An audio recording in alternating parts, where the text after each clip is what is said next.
going. Do you like what you feel? 'Cause I like what you do to me.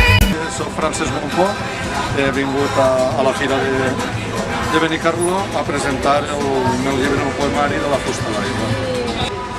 Home, perquè és un poemari, primer perquè s'ha de continuar llegint poesia, és evident, i segona perquè és un poemari que pense que té un enfocament fins a cert punt, no diré jo original, però sí poc habitual, en la mesura que és un poemari que està estructurat seqüencialment, com si fos una pel·lícula, el que passa que no és fotograma a fotograma, però sí poema a poema.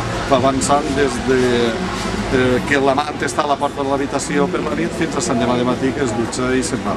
De fet, el títol de La fusta a l'aigua ve indicar aquesta circumstància.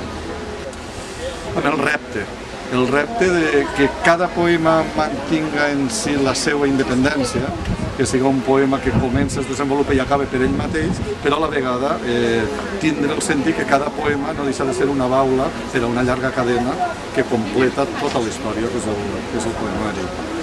Després el repte d'haver de jugar entre una estructura o uns referents, millor dit, classicistes, tanmateix sense defugir en cap moment fins i tot els fets més morbosos de l'acte sexual, de tota una vida d'amor.